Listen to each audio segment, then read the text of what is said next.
Chapter 1. A Deceptive Calm.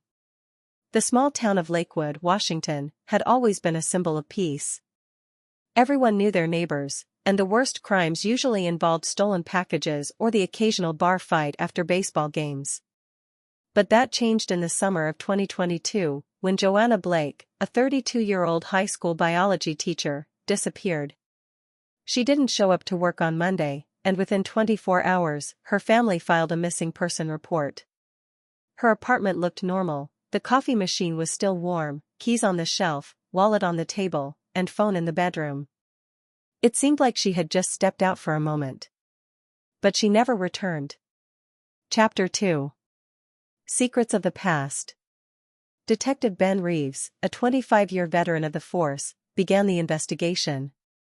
At first, Joanna's life seemed spotless, no debts, no enemies, no criminal record. But then Ben discovered something odd. 2 months before her disappearance, she bought a gun. An unregistered one. Her co-workers recalled that she had become nervous and constantly looked over her shoulder, saying she felt like someone was watching her. But when asked, she'd just laugh it off. "I've been watching too much TV." Chapter 3. The Black Car. Joanna's neighbor, war veteran John Mickelson, told police he'd seen a black car idling outside her building the night before she vanished. The vehicle had no plates. Surveillance cameras hadn't captured it, someone had clearly studied the blind spots. On the outskirts of Lakewood were several abandoned World War II-era warehouses. One of them, on Morris Street, caught Ben's attention. He investigated, and found the car. Black, unlicensed, and inside, blood traces and strands of hair later confirmed by DNA to belong to Joanna. Chapter 4. The Man Who Didn't Exist. Further investigation revealed that just a week before she vanished, Joanna received several large deposits into her bank account, totaling over $25,000. The sender? A man named Garrett Sloan. But no such man existed. His ID was fake. The address? Made up. Bank footage captured his face, a bearded man in his 40s. Unidentified. Ben contacted the FBI. They recognized him, a suspect in multiple disappearances of women across the country.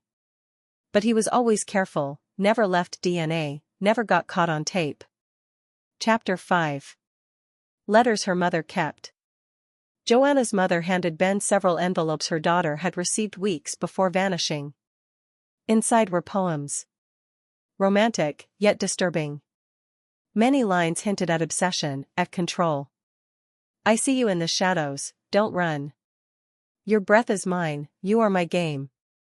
We're together, even if the world stands against us." One of the letters had fingerprints.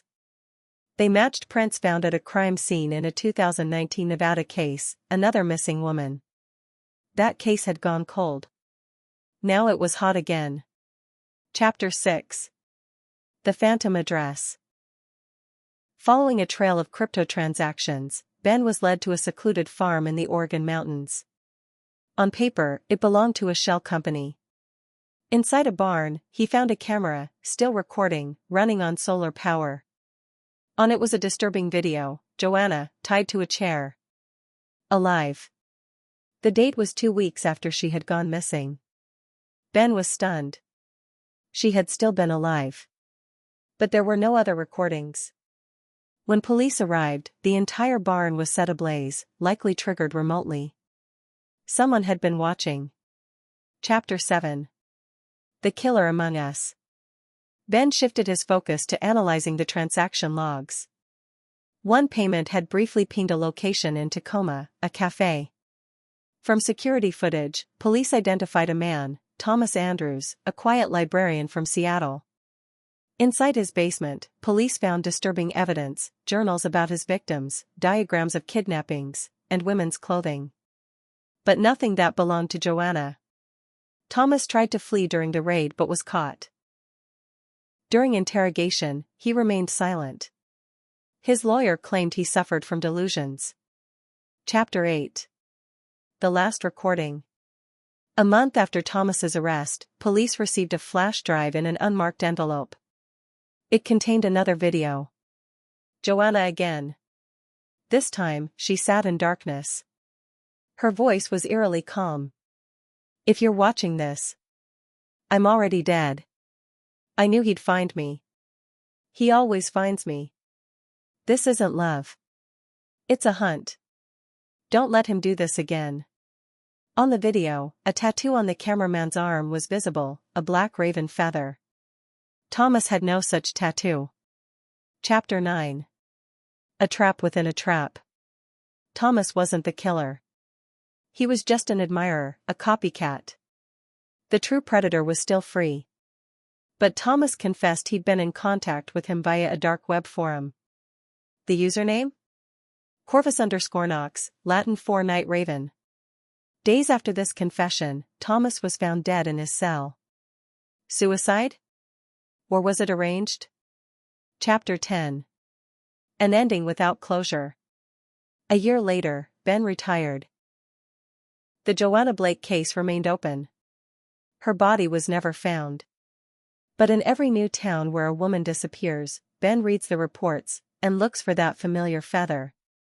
Joanna's photo still hangs on Lakewood's missing person board. And teachers at her school say that at night, when the building is silent, the lights in the biology lab flicker on by themselves.